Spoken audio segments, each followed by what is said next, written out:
Serikali ya Tanzania imesema imechukua hatua mbalimbali za kuhakikisha ukweli, uwajibikaji na maridhiano vinapatikana kufuatia vurugu zilizotokea wakati na baada ya uchaguzi mkuu wa Oktoba mwaka 2025. Huku ikisisitiza kuwa swala la mwenyekiti wa Chadema Tundu Antipas Lissu linaendelea kushughulikiwa na vyombo vya sheria bila kuingiliwa na mamlaka za kisiasa. Kauli hiyo imetolewa wakati ufafanuzi rasmi wa serikali kuhusu rasimu ya azimio la Bunge la Ulaya kuhusu mpango wa utekelezaji wa mwaka 2026 kwa Tanzania, ambapo baadhi ya madai yaliyomo kwenye rasimu hiyo yameelezwa kuwa yanategemea taarifa zisizo kamili na hitimisho lisiloakisi hali halisi ya Tanzania. Kuhusu vurugu za uchaguzi wa Oktoba mwaka 2025, serikali imesema inatambua uzito wa matukio hayo yaliyosababisha vifo, majeruhi, uharibifu wa mali na madhara kwa familia nyingi, huku ikibainisha kuwa mambo hayo ni masuala yanayogusa mustakabali wa mshikamano wa taifa, utulivu wa kisiasa na maendeleo ya demokrasia nchini. Serikali imeeleza kuwa kutokana na uzito wa matukio hayo, Rais Dr. Samia Suluhu Hassan aliunda tume huru ya uchunguzi iliyochunguza chanzo, mazingira na athari za vurugu hizo pamoja na kutoa mapendekezo ya namna ya kuzuia matukio kama hayo kujirudia. Aidha, Mei 18 mwaka 2026, Rais Samia aliunda tume ya uchunguzi wa jinai kuhusu matukio ya vurugu wakati na baada ya uchaguzi mkuu mwaka 2025 chini ya jaji wa mahakama ya rufani Shabani Ali Lila.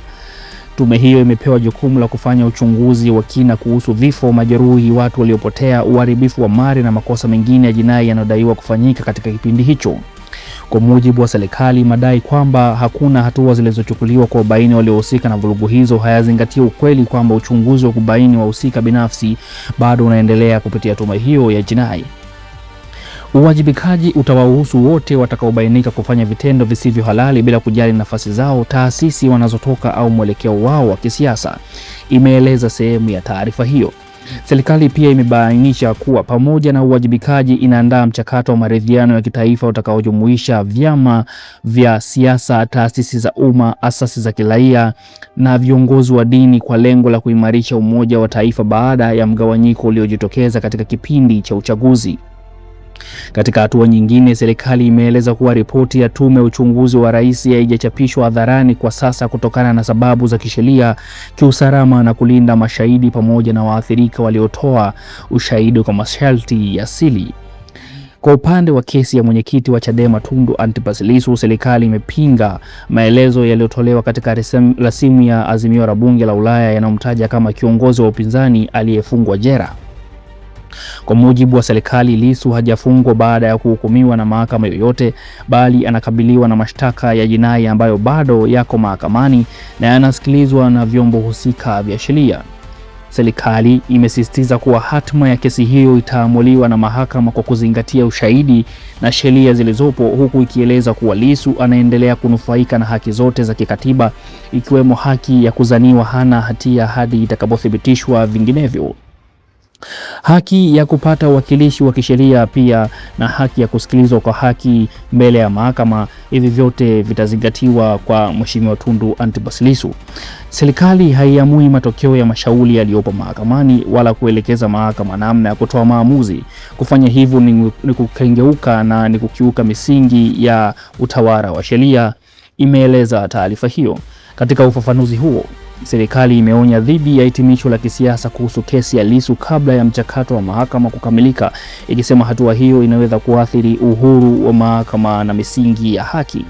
Pamoja na hayo, serikali imeeleza kuwa itaendelea kushirikiana na Umoja wa Ulaya katika masuala mbalimbali ya maendeleo, demokrasia, haki za binadamu na utawala wa sheria kupitia mazungumzo na mifumo rasmi ya ushirikiano iliyopo kati ya pande hizo zote mbili. Hapa tunachambua ufafanuzi rasmi wa serikali ya Tanzania kuhusu rasimu ya azimio la Bunge la Ulaya lililotaka kusitishwa kwa msaada wa euro milioni 156 kwa mwaka 2026. Serikali inasema imechukua hatua kadhaa za uwajibikaji, uchunguzi na maridhiano kufuatia vurugu za Oktoba 29 mwaka 2025, na inasisitiza kuwa kesi ya Tundu Lissu inaendeshwa na mahakama bila kuingiliwa kisiasa. Serikali imesema inatambua uzito wa matukio ya Oktoba 29 mwaka 2025 yaliyosababisha vifo, majeruhi na uharibifu wa mali. Ili kushughulikia hayo, Rais Samia amesema ameunda tume huru ya uchaguzi iliyochunguza chanzo, mazingira na mapendekezo, na ameunda pia tume ya uchunguzi wa jinai ambayo iliundwa Mei 18 mwaka 2026 chini ya Jaji Shabani Ali Lila inayochunguza vifo, majeruhi, waliopotea na makosa mengine ya jinai. Serikali inasema uwajibikaji utawahusu wote bila upendeleo na inaandaa mchakato wa maridhiano ya kitaifa unaohusisha vyama vya siasa, asasi za kiraia na viongozi wa dini. Na ripoti ya tume haijachapishwa hadharani kwa sababu za kisheria, kiusalama na ulinzi wa mashahidi. Kuhusu Tundu Lissu, serikali imesema hajafungwa baada ya hukumu bali anakabiliwa na mashtaka yanayoendelea mahakamani. Inasisitiza kuwa mahakama ina uhuru na serikali haiingilii, na Lissu anafurahia haki zake za kikatiba. Kuzaniwa hana hatia hadi ithibitishwe. Uwakilishi pia wa kisheria anapewa.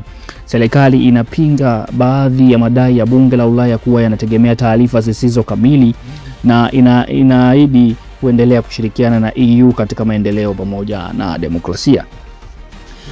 Ukizungumzia matukio ya Oktoba 29 mwaka 2025, uchunguzi huo uligubikwa na madai ya udanganyifu na maandamano makubwa. Serikali ilitangaza takriban vifo 518 ambavyo ni vifo visivyo na asili ya kawaida, na ripoti za Amnesty International na Human Rights Watch zinakadiria kuwa idadi ilikuwa ni kubwa zaidi ya hiyo iliyotajwa, pamoja na mamia waliojeruhiwa na kukamata. Polisi imetajwa katika ripoti hizi kuhusu matumizi ya nguvu kupita kiasi. Kuundwa kwa tume mbili hizi ni hatua muhimu. Hata hivyo, ripoti bado haijachapishwa hadharani, jambo ambalo limezua mashaka kuhusu uwazi. Mchakato wa maridhiano unaweza kuwa na matunda ikiwa utahusisha pande zote bila upendeleo. Mwenyekiti wa Chadema amekaa rumande tangu Aprili mwaka 2025 akikabiliwa na mashtaka ya uhaini pamoja na uchochezi. Kesi yake imecheleweshwa mara kadhaa, jambo ambalo limezua wasiwasi wa kimataifa kuhusu uhuru wa mahakama na haki ya kisheria. Na Bunge la Ulaya pamoja na Seneti ya Marekani zimechukua hatua za shinikizo kama azimio la msaada pamoja na muswada zikilaani ukiukwaji wa haki na kudai uwajibikaji. Hii inaonyesha kuwa swala linazidi kuwa la kimataifa zaidi. Kauli ya serikali inaonyesha kujitahidi kutoa majibu rasmi na kushughulikia masuala. Kuundwa kwa tume ni hatua chanya, lakini kucheleweshwa kwa ripoti na kesi za uhaini kama ya Tundu Lissu kunazua mashaka kuhusu uwazi na uhuru wa mahakama. Maridhiano ya kitaifa yanaweza kuwa na nguvu ikiwa yatakuwa ya kweli na si ya kutoa picha tu. Serikali ina wajibu wa kuhakikisha kuwa uwajibikaji wa kweli na uwazi unapatikana, na vifo vya Oktoba 29 ni jeraha kubwa kwa taifa na zinahitaji uchunguzi huru unaoaminika na jamii. Kuachilia ripoti na kuharakisha kesi za kisheria bila kuingiliwa kutasaidia kurejesha imani. Hii inaonyesha mvutano kati ya hitaji la utulivu na mahitaji ya demokrasia na haki. 4Rs zilikuwa na uwezo mkubwa wa kujenga imani, lakini matukio ya mwaka 2025 yameathiri taswira hiyo. Serikali inapaswa kutumia fursa hii kurekebisha, kuchapisha ripoti, kuachilia wafungwa wa kisiasa ambao hawana hatia thabiti na kufanya mageuzi ya uchaguzi na katiba. Shinikizo la kimataifa, EU pamoja na Marekani, linaweza kuwa chungu, lakini linatoa nafasi ya kujenga urithi wa kudumu kupitia maridhiano na uwajibikaji halisi badala ya kujitetea tu. Tanzania inahitaji umoja wa kweli unaojenga maendeleo, si migawanyiko inayoendelea. Ndugu wapenzi wasikilizaji, kauli ya serikali inatoa tumaini la hatua, lakini utekelezaji na uwazi ndio utakaoamua. Tunahitaji uwajibikaji, maridhiano na haki ili taifa liendelee mbele. Nini maoni yako kuhusiana na tamko hili la serikali kumjibu EU au kujibu Umoja wa Ulaya pamoja na bunge lake kuhusiana na ripoti waliokuwa wametoa hapo mwanzo?